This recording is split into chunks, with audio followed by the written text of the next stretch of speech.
Confused by modern dating terms? Master the slang with Speed Mingle. Usually, when we talk about a medical diagnosis, there's this expectation of, absolute precision. Oh, totally. Like you want it to be exact. Right. You think of something like engineering. Like you break your arm, you go to the hospital, the x-ray shows that jagged white line on the screen, and the doctor just points at it and says, there it is. That's the problem. Yeah, it's binary. Like the bone is either broken or it's not broken. It's this incredibly clean, objective reality. Exactly. Yeah. And there's something deeply comforting about that, I think. Oh, absolutely. We like our problems to be visible, right? To be easily categorized and, treated with a standard protocol. You want the instruction manual. Yes. But then you take a step into the modern world of human connection, specifically the whole digital online courtship ecosystem, and suddenly that pristine x-ray machine is just... It's completely shattered. Completely. We're looking at a diagnostic landscape that is totally murky. I'm Zach. And I'm Alice. And today we're looking at why 71% of singles have completely evacuated dating apps. Which is a staggering number. It's huge. They are being driven out by this psychological landscape where the injuries are invisible, and the language we use to describe them is changing, like almost weekly at this point. Welcome to this deep dive. Yes, welcome. Today, we are officially kicking off the 21st Century Dating Decoded segment, specifically highlighting the Speed Mingle's dating slang of the week. I love this segment. It's going to be a good one. Our mission for you today is simple, but we believe it's absolutely crucial. We are unpacking the modern dating confidence crisis. Right, which is so prevalent right now. Oh, it's everywhere. And we are shining a massive high-beam spotlight on this highly opportunistic, really dark arts behavior known as vulturing. Vulturing, yes. Yeah. The digital scavengers of modern romance. Exactly. We want to arm you with the vocabulary and the underlying psychological insights you actually need to navigate this digital landscape, safely, confidently, and honestly, with your sanity fully intact. Because it's a jungle out there, for sure. It really is. And to map this out, we are pulling from a highly robust stack of sources today. Really good stuff today. Yeah, we're diving deep into the Badoo Dating Confidence Report. We're extracting the latest behavioral terminology from Psychology Today's modern dating lexicon. And we're looking at these brilliant analytical frameworks from top relationship coaches. Like Ekta Dixit and Sheetal Shaparia. Right. Yeah. Exactly. And Persia Lawson.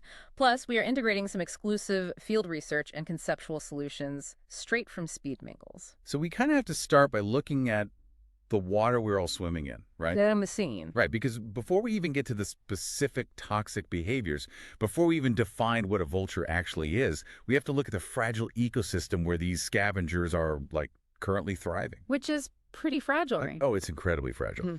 Right now, we are looking at a digital dating world with over 366 million users globally. Wow, 366 million. Just let that number sink in. If you put them all in one place, that is a population larger than the entire United States.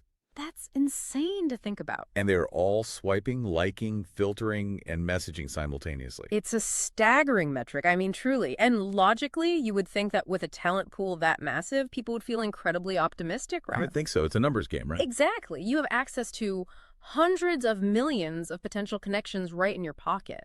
But the Badoo Dating Confidence Report paints a deeply systemic, almost grim crisis across this entire digital landscape. Yeah, the numbers are not great. No, they aren't. Currently, 19% of daters report their confidence is at an all-time historic low. Wow. And a full quarter of users say they struggle to even put themselves out there at all anymore. A quarter. Just paralyzed. Yeah, just totally frozen. Yeah. But the statistic that truly stops you in your tracks is the one I mentioned earlier in the intro. The 71%. Yes. 71% of singles have actively deleted a dating app profile entirely. And it's due to a complete loss of faith in the possibility of genuine online connection. Okay, see, that isn't just normal user churn. No, it's not. You don't lose 71% of a demographic to, a competitor app because of a better interface. Right. This is bigger than that. That is a mass digital evacuation. People are leaving because they are spiritually and emotionally exhausted. Completely burnt out. And when you look at the anxiety metrics, the paranoia makes total sense. 88% of users are worried about being ghosted. Which is almost everybody. Basically everyone. 92% are terrified of being love bombed. And an unbelievable 94% of daters say they are operating under extreme hyper-vigilance. expressing, severe anxiety over the possibility of being gaslit by a stranger. 94%. That is wild. You have to ask why, right? Yeah. If this technology was explicitly designed to connect human beings, why has it resulted in 94% of its users being terrified of psychological manipulation? Well, it really comes down to the human brain's inability to process overwhelming, unvetted stimuli. Like it's just too much input. Too much input, and none of it is verified. Our sources point to three main drivers of this crisis, and the first is deceit and misrepresentation. I mean, lying in courtship is as old as humanity itself, obviously. We didn't just invent that. Sure, yeah, people have always lied to get a date. Exactly. But the digital interface provides a completely frictionless protective shield for manipulation. The technology literally acts as a buffer. Right, because you aren't looking someone in the eye across a dinner table. Exactly. You are typing into a void.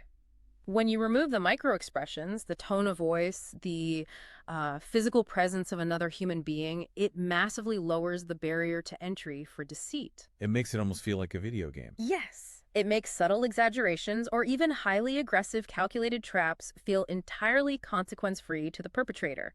They don't have to witness the immediate emotional fallout of their lie. Which perfectly explains the second massive driver of this crisis, which the sources call physical proximity shifts. This is a huge one. It is, because think about how humans dated for thousands of years. Yeah. You dated someone in your village, your neighborhood, or at least, someone your friend knew. Right, there was a network.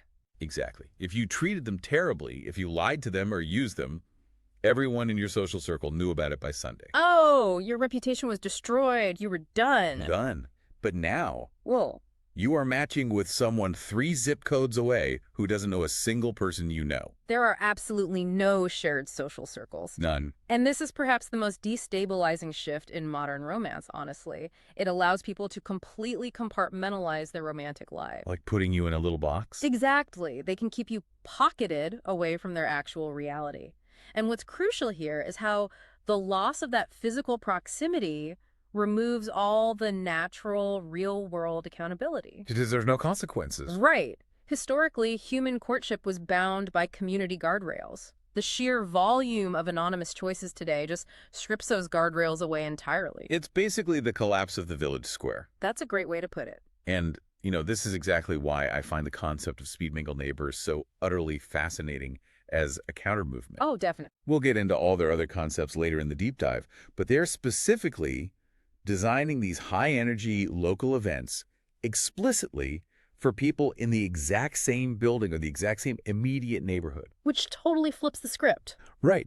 They're actively trying to re-engineer that lost local accountability by putting you in a room with people in your actual zip code. It's turning strangers into a community where reputation actually matters again. Which is so needed right now because without that community accountability, bad actors flourish. They really do. Which leads us to the third driver, the social media content culture. Oh, this one is exhausting. It really is. We are living in an era where deeply private romantic interactions are constantly viewed through this hyper-curated, content-driven lens. Right, it's the fear of the screenshot. Precisely. Daters are terrified of making a minor misstep or having an awkward moment and suddenly becoming a viral screenshot on a stranger's TikTok feed for, millions to mock. It's everyone's worst nightmare. It really is. So you have a landscape with no community accountability, a frictionless interface for lying, and the constant threat of public humiliation. It's a perfect storm. It leads the average user into a state of chronic hypervigilance. You are biologically stuck in fight or flight. Constantly waiting for the other shoe to drop. Exactly, which completely erodes the baseline subconscious trust required to form any genuine connection. If I could use an analogy here, modern dating apps feel like you are being asked to walk through a live minefield. Okay, yeah. But you're blindfolded. And the person guiding you might be lying. And on top of all that, someone is live streaming your inevitable explosion to an audience of strangers. Wow, that is bleak. But it's accurate, right? It's heartbreaking when you really sit with it. It is. And because daters feel so disconnected from those real-world consequences, the very first major behavioral shift we see in the clinical data is how people choose to leave relationships. Because leaving is easier now. Much easier. When the stakes are this low, the exit strategies become incredibly avoidant. So we've established the broken ecosystem. Now let's look at the specific language of that avoidance. The psychological sources refer to this as the exit lexicon. Right, the psychology of disappearing. And if you're out there listening and you've been on the receiving end of these, it is so crucial to remember, and our sources highlight this, these behaviors are a metric of the perpetrator's communication deficits, Yes. not a metric of your worth or desirability. That is the most important takeaway for anyone listening. The anonymity of these digital platforms actively encourages cowardice. So let's start with the granddaddy of them all. The term, basically everyone knows at this point, ghosting. The classic. The sudden total disappearance, no explanation, no warning, no final argument, you just evaporate into thin air. And the psychological consensus on ghosting is remarkably unified here. It stems from the ghoster's absolute paralyzing inability to handle discomfort and confrontation. It's basically an emotional shortcut, right? Exactly. Psychologically, it is far easier to just vanish than to look at someone and say, I am no longer interested. Because that's hard. It is hard because articulating those words requires acknowledging the other person's humanity, validating their existence, and then actively managing their negative reaction. Which takes emotional maturity. Which the ghoster lacks. They lack the emotional regulation required to sit with someone else's disappointment. But, you know, the evolution of ghosting has gotten so much darker recently. Because now the lexicon includes something called cloaking. Ugh, cloaking is awful. It's brutal. This isn't just fading away after a few dates. This is the extreme, weaponized escalation of ghosting. This is when someone stands you up for a date, so they essentially no-show at the restaurant, and then they instantly block you on every single platform. Everywhere. Yeah, they unmatch you on the app, block your phone number, block your Instagram, before you even finish your first drink at the bar alone. Cloaking is a profound avoidance tactic. It goes a step further than ghosting because it reflects a deep-seated fear of accountability. They want to erase the event entirely. Exactly. The cloaker doesn't just want to avoid the awkward conversation. They want to completely erase the reality that the interaction ever even occurred.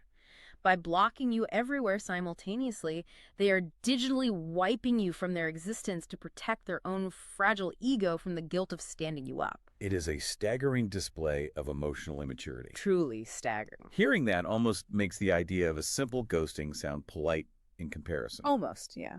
But there's another exit strategy that is arguably crueler because it actually masquerades as kindness.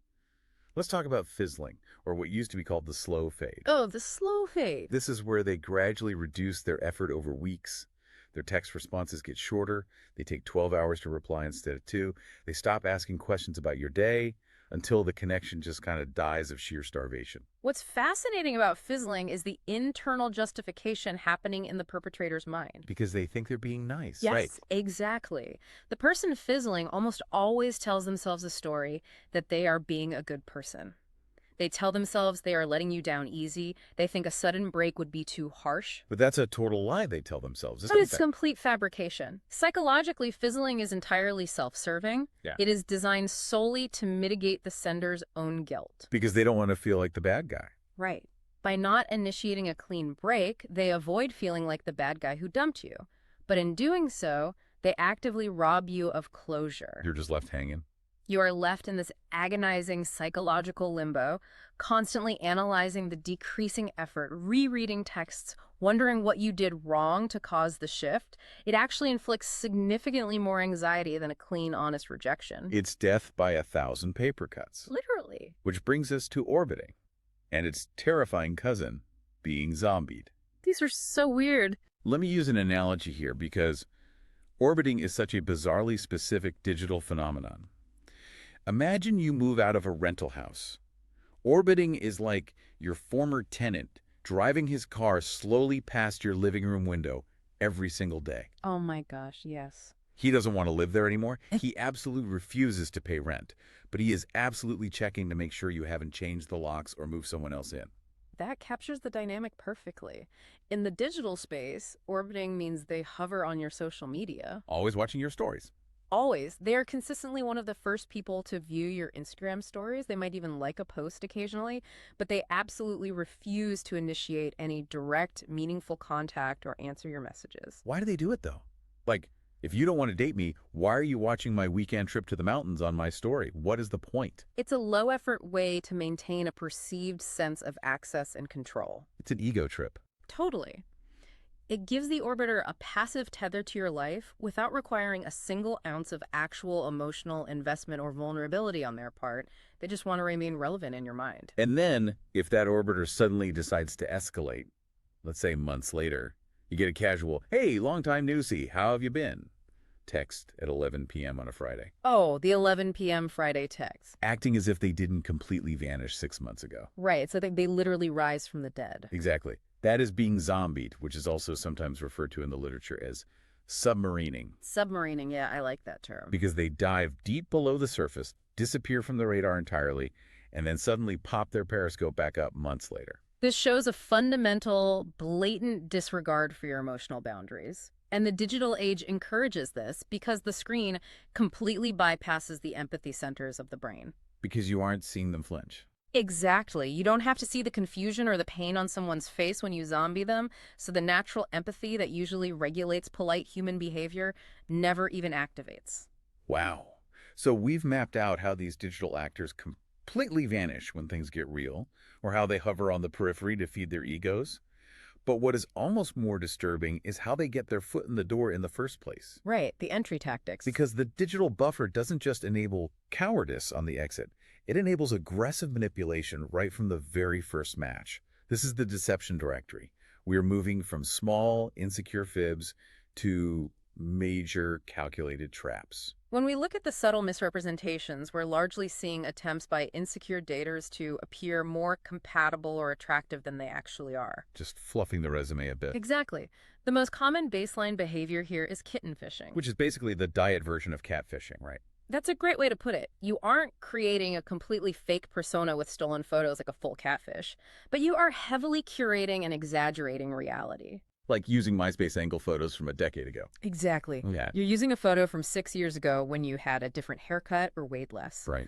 Or you are wildly exaggerating your lifestyle, claiming on your profile that you are an avid mountain climber because you walked up a paved hiking trail one time on a vacation in 2019. Right.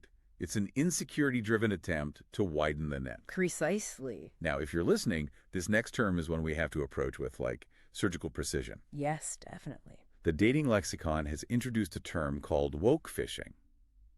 And if you're hearing that word and immediately assuming this is a political statement or a commentary on modern social movements, hold on. Stop right there. We have to look at this purely mechanically. Regardless of where you fall on the political spectrum, left, right, or center, we are strictly reporting on this behavioral tactic as defined by the psychological sources. They're just the messengers here. And mechanically speaking, woke fishing is a highly specific chameleon tactic. Chameleon tactic. It is when an individual falsely characterizes themselves as holding very progressive, liberal, or activist values solely to attract a specific mate who deeply cares about those issues. Even if the person doesn't actually care. Right. The perpetrator doesn't actually practice or believe them in reality at all. So it's essentially mirroring someone's core belief system to bypass their vetting process. Yes, that's exactly what it is. It's Okay. recognizing that someone has a strong moral or social boundary and artificially adopting that boundary to gain unearned trust and physical or emotional access. Wow.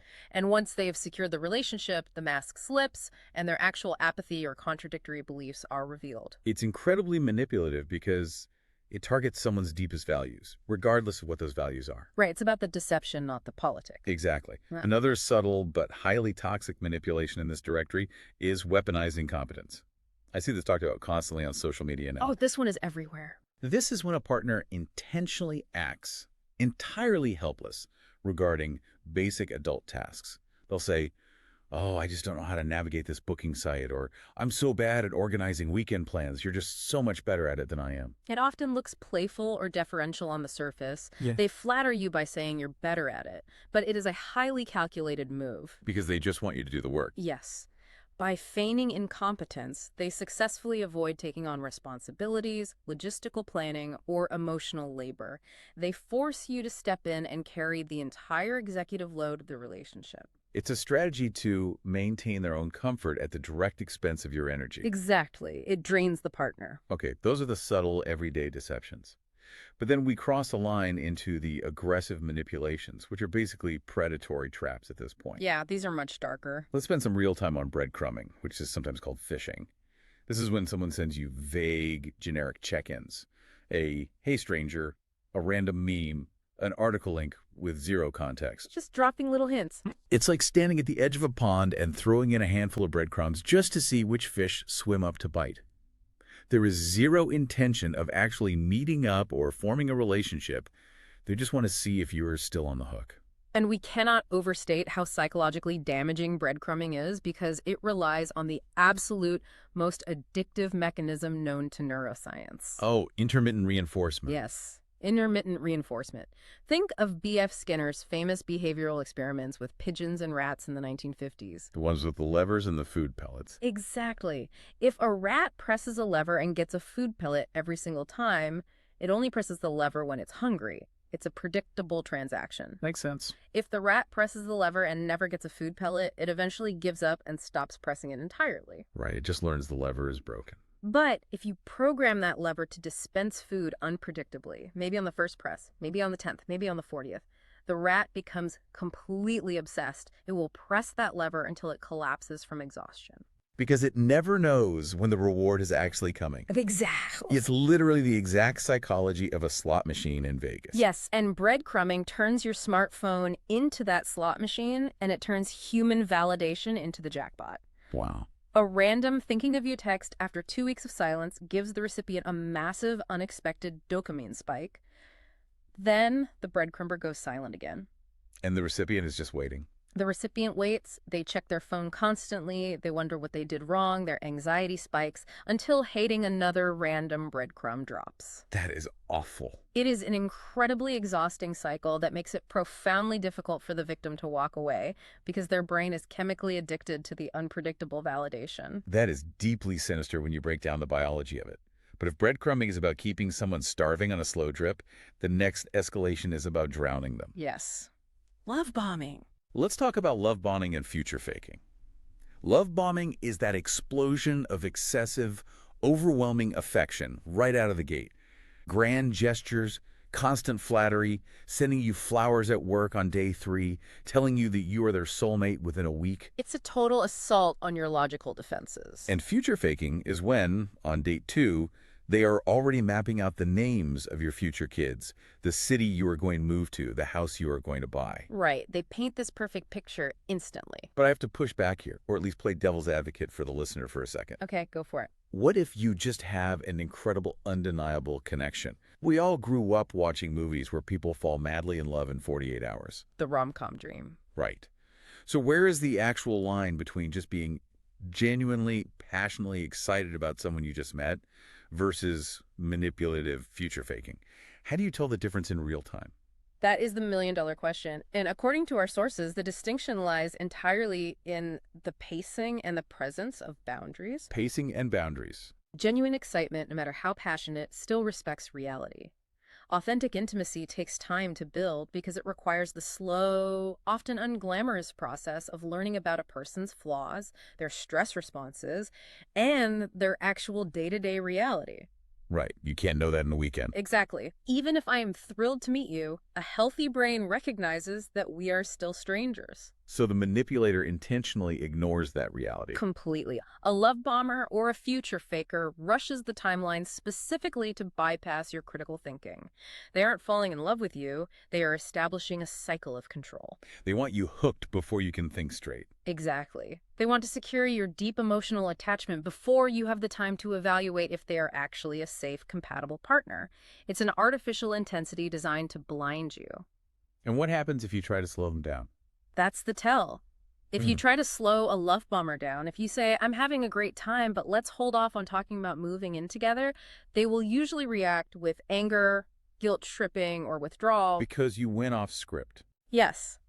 A genuinely excited person will respect the brake pedal.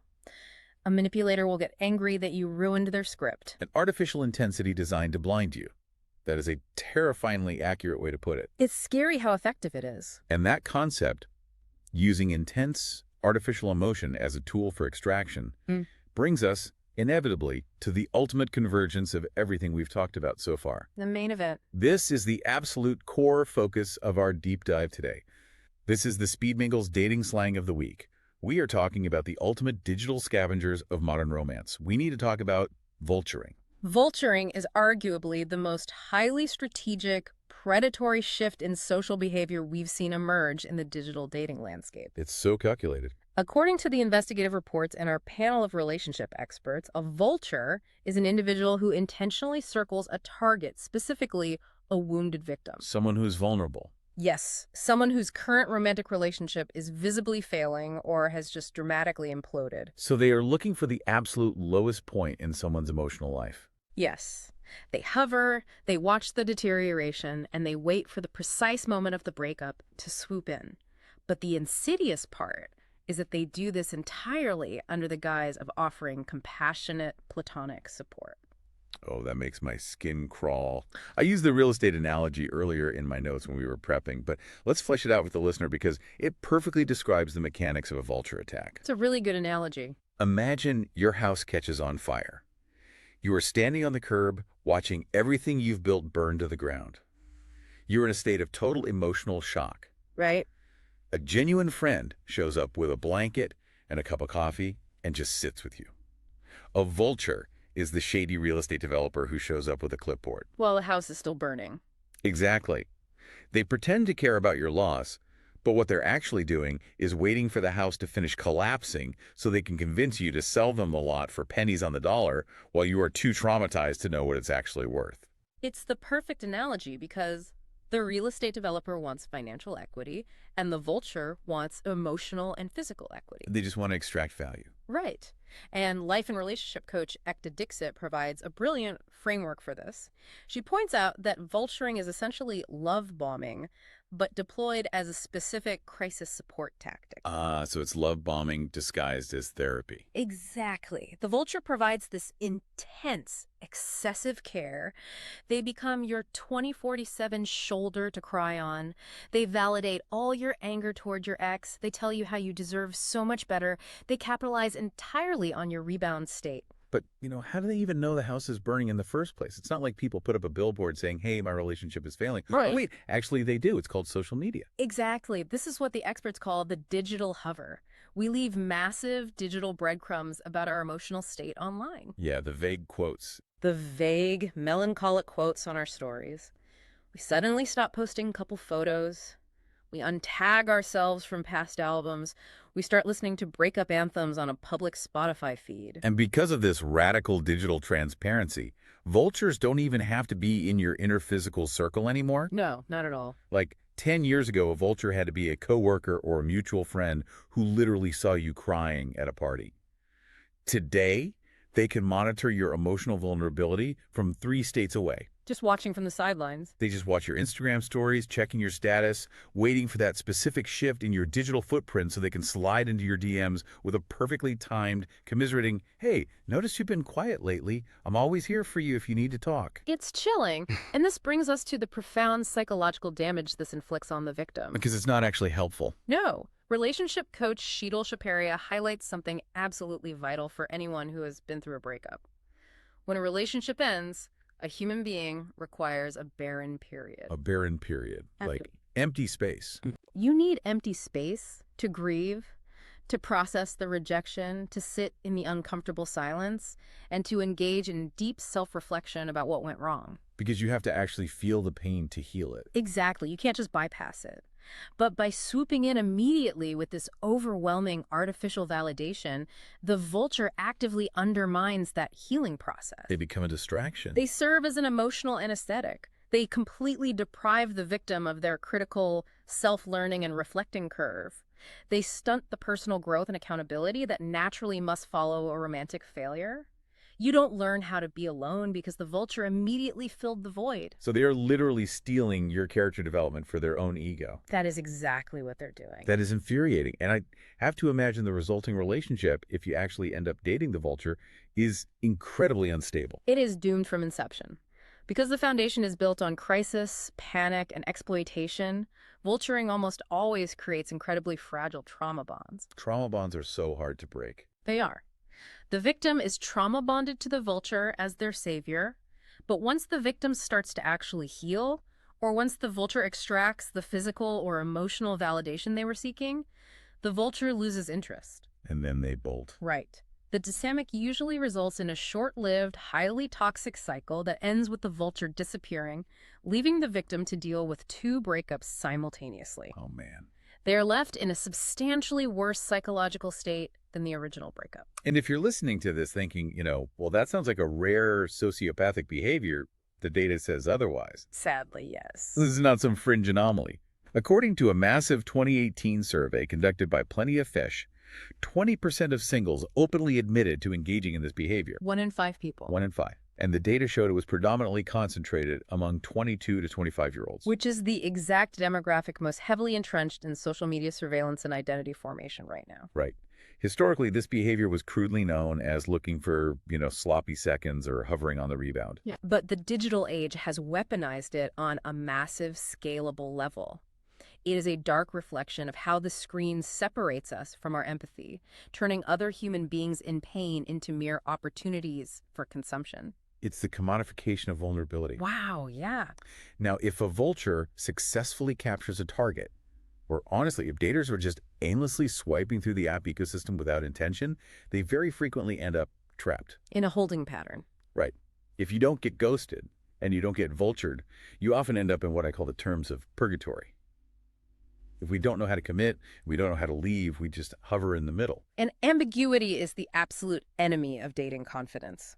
When labels, definitions, and boundaries are actively avoided, daters find themselves in these agonizing holding patterns that completely drain their emotional bandwidth. Let's run through this purgatory lexicon real quick because it's extensive. First, the most culturally dominant one right now, the situationship. Oh, everyone knows the situationship. This is where you have emotional intimacy, you have romance, you have a physical connection, you might even meet their friends.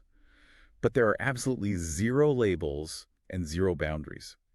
You are acting exactly like a committed couple, but you are completely forbidden from asking for the security of being one. It is the illusion of freedom. The perpetrator gets all the benefits of a relationship, the companionship, the sex, the emotional support, without any of the accountability or obligation. It's a sweet deal for them. Yeah, not so sweet for you. Then there is benching, which is also known as cookie jarring.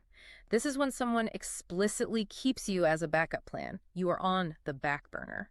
How does that look in practice, though?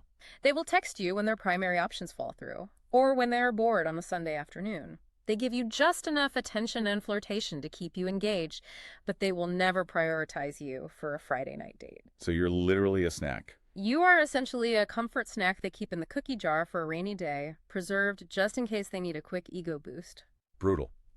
Then we have paper clipping, which is objectively hilarious in its naming, but awful to experience. I love this name. It's named after that old Microsoft Office assistant, Clippy, you remember him, who would just randomly pop up on your screen uninvited when you were trying to write a document, offering unhelpful advice. Always popping up when you didn't want them. Exactly. Yeah.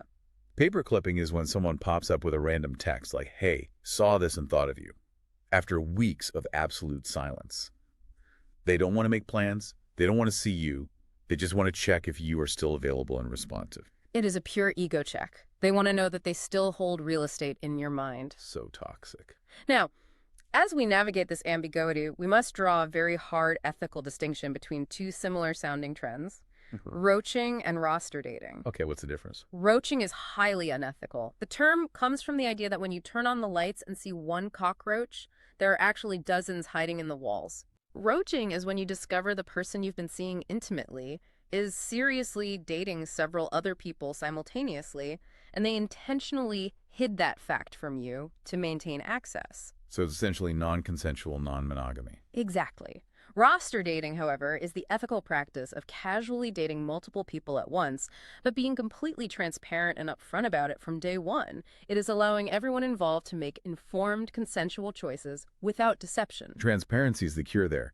But what about the people who just fundamentally can't commit to anyone at all? Ah, serendipitating. Yes, I love this analogy from the sources. It is exactly like driving around a crowded grocery store parking lot for 45 minutes, refusing to take a perfectly good open parking spot in the third row because you are utterly convinced that a spot directly next to the entrance might open up if you just keep circling. It's the psychological manifestation of the paradox of choice. Psychologist Barry Schwartz wrote extensively about this. When humans are presented with infinite options, they don't become happier, they become paralyzed. They just keep driving in circles. Serendipitating is waiting endlessly for a magical, flawless, perfect match that does not exist, while completely ignoring highly compatible partners right in front of you. And on the complete opposite end of the spectrum, we have fleabagging. Inspired by the brilliant television show, this is being stuck in a perpetual, agonizing loop of dating the exact same toxic archetype over and over again. You know the type. You know they are bad for you, you know exactly how it will end, but you feel completely unable to break the compulsion to pursue them. It's a textbook trauma repetition cycle. And finally, mermaiding. Mermaiding. They show up, they are incredibly alluring, they sing a beautiful siren song, you are completely enchanted by the depth of the connection, and then poof, they vanish back into the ocean of no contact without a single word of explanation. Leaving you wondering if the entire thing was a hallucination. Exactly. So when we zoom out and look at this entire purgatory lexicon, what is the underlying thread? I mean, it's a complete lack of humanity, honestly. What's fascinating structurally is that all of these terms, from situationships to benching to serendipitating, reflect a profound societal fear of commitment and vulnerability. But even deeper than that, they represent a late-stage consumerist approach to human beings. Consumerist, right? When you have an app in your hand with millions of profiles, people subconsciously stop viewing matches as complex, multidimensional individuals. They start viewing them as commodities. Products to be tested, shelved, kept as backups, or discarded the moment they show a flaw. Wow, yeah. The necessary friction of real human relationships, the compromise, the difficult conversations, is completely avoided in favor of endless superficial consumption. Okay, that is an incredibly bleak picture. If you're listening to this on your commute right now, you might be tempted to just throw your phone out the window and take a vow of silence. Honestly, understandable. But we promised our listeners we would arm them with tools. We need to pivot from the disease to the cure. This brings us to the authenticity antidote rebuilding confidence. With hypervigilance at an absolute all-time high, how do you actually fight back against a consumerist dating culture? The first step requires a massive paradigm shift in how we approach the dating market, and it is something the platform Badoo is actively pioneering right now. What are they doing? Their data analysts concluded that constantly labeling every single toxic behavior, essentially what we just did for the last half hour, while necessary for awareness, is actually fueling the crisis if it's all we focus on. It makes people too scared to date. It makes daters incredibly paranoid and pessimistic. Yeah. So their commitment going forward is to stop obsessing over the red flags and start aggressively, intentionally focusing on the green flags. I love that framework. Stop looking for the hidden knives and start looking for the solid ground. Let's look at the green flag checklist, which was developed by relationship experts Persia Lawson and Paula Lambert. They break down the anatomy of a healthy, secure partner into 5 distinct pillars. Pillar 1. Pillar 1, open and honest communication. Not only can they express their own feelings clearly, but crucially, they create a non-judgmental, safe environment for you to express yours without fear of retaliation. That safety is so key. And pillar 2 is respect for boundaries. Yeah. This is the ultimate litmus test for empathy. How so? If you say no, or not right now, or I need space, they honor that limit immediately, without pouting, without punishing you, without trying to negotiate the boundary. They just accept it. Right. Pillar 3 is shared values and goals. This is the strongest statistical indicator of long-term compatibility. You can have the most explosive, incredible chemistry in the world, but if your core life goals, where you want to live, whether you want children, financial habits, are fundamentally opposed, the foundation will inevitably crumble. Pillar 4 is trustworthiness and reliability. Oh. It sounds so basic, but it's rare. They actually do what they say they're going to do. If they say they'll call at 7, they call at 7. They show up on time. Their words and their actions perfectly align. I love that one. And pillar 5, which I think gets massively overlooked in the honeymoon phase, is mutual independence.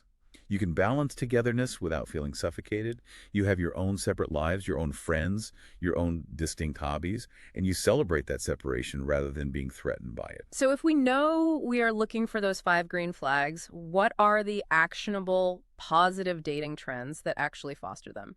The most effective strategy emerging right now is called hardballing. Okay, define hardballing for us. Hardballing means being completely unapologetically upfront and honest about your relationship goals and expectations from the very first date. Oh, wow. Or even before the first date. You do not play it cool. You do not pretend to be casual if you aren't. You state your intentions clearly, whether that is seeking marriage, a long-term partnership, or just casual connection, to immediately weed out the time wasters. But I have to challenge this because I can hear listeners cringing right now. Okay, lay it on me. Is hardballing too aggressive for a first date? Doesn't it completely kill the romance? If you sit down with a coffee, look a stranger in the eye, and say, "Hi, I'm looking for a life partner and 2 kids within 3 years. What about you?" Doesn't that absolutely terrify people and put insane pressure on a casual Tuesday night drink? It terrifies the wrong people. And that is exactly the point of the strategy. Your pushback raises a really important question about what our culture considers romantic. We have been conditioned by media to believe that ambiguity, playing hard to get, and guessing games are romantic. Right, the mystery. But they aren't. They are profoundly anxiety-inducing. The psychological consensus is that clarity actually creates emotional safety. Hardballing isn't demanding the person across from you marry you right then. It's simply stating what you are looking for in your life. Just putting your cards on the table. When both people know exactly where they stand and what the parameters are, their nervous systems can actually relax. That relaxation and safety is the true, fertile foundation where real, lasting romance can actually take root. That makes a lot of sense when you frame it around the nervous system. You weed out the benchers and the breadcrumbers in the first 5 minutes because they are terrified of direct communication. Exactly. Another highly positive trend is the sweatpants theory. This is the radical idea of completely ditching the heavily curated, filtered, hyper-perfect online persona. You embrace a low-effort, effortless authenticity. Just be yourself. You show up on dates as the comfortable, everyday version of yourself, metaphorically or literally like you're wearing sweatpants.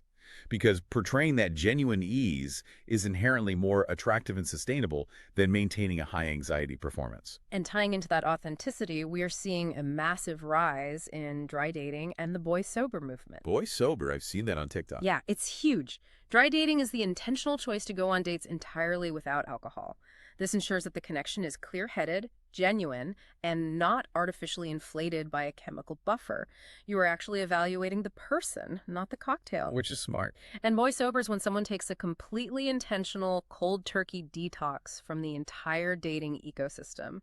No apps, no talking stages, no casual hookups.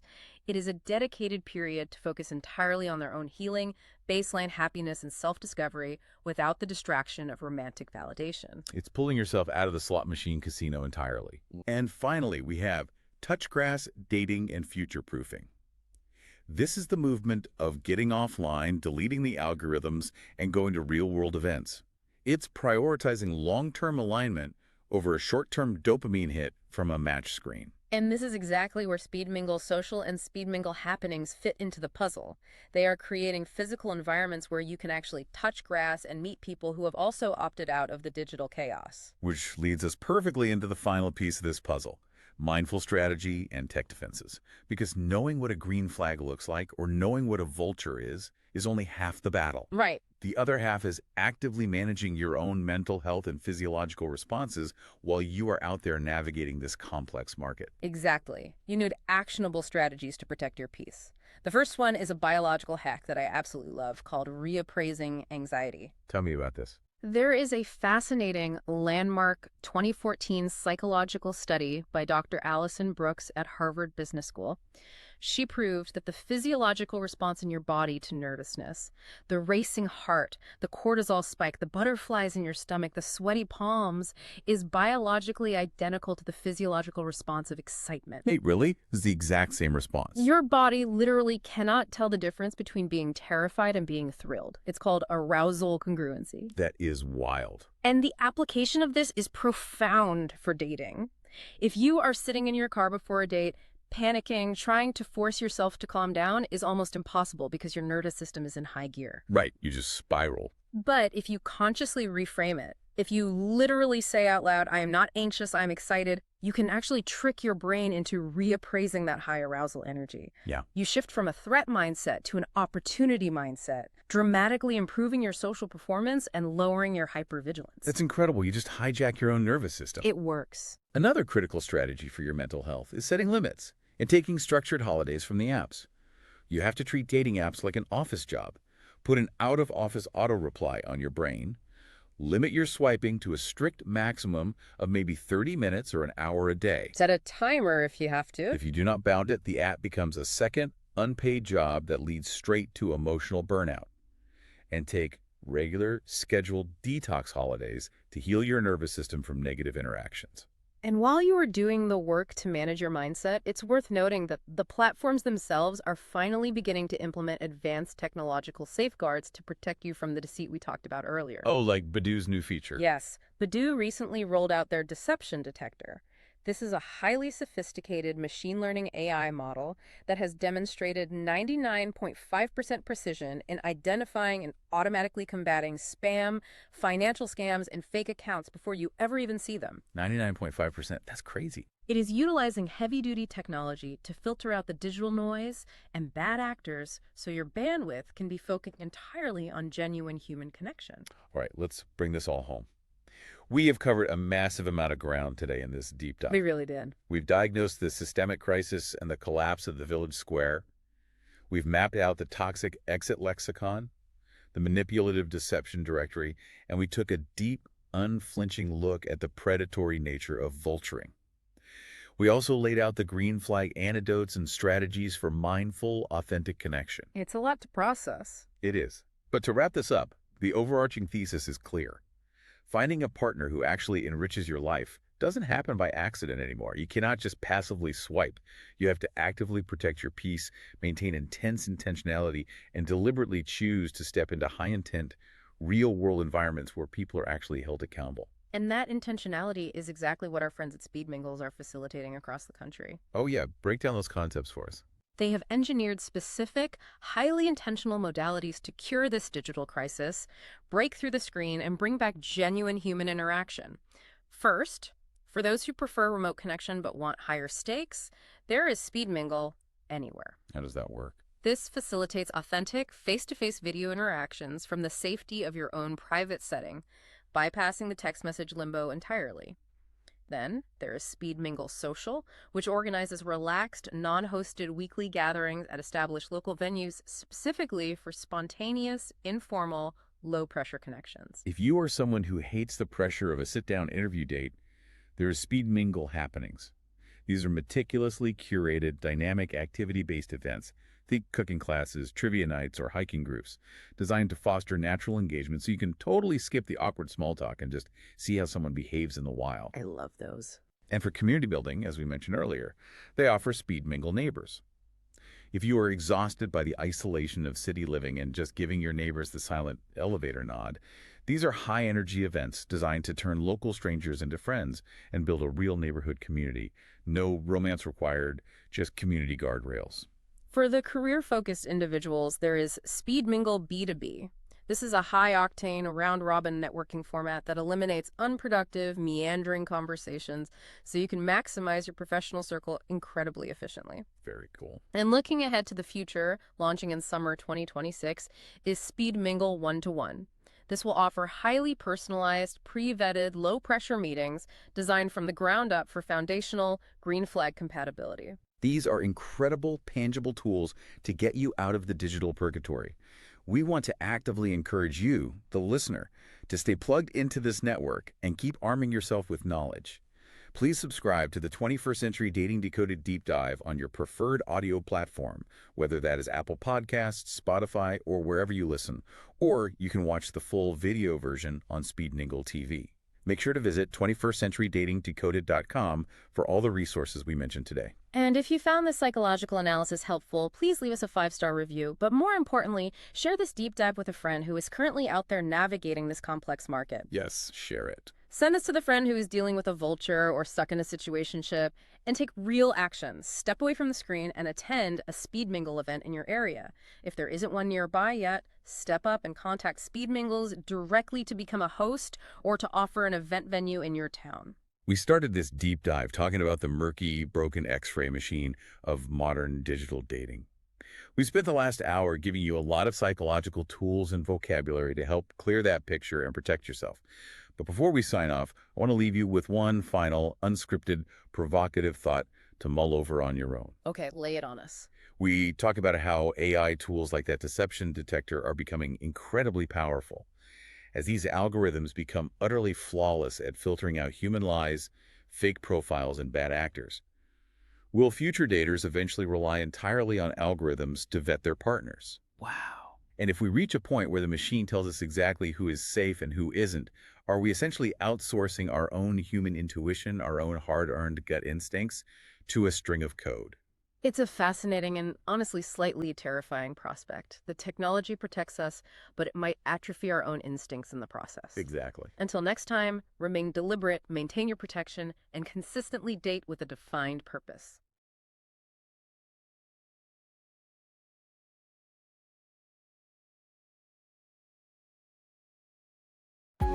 Thank you for listening And watching on the new Speed Mingle TV network.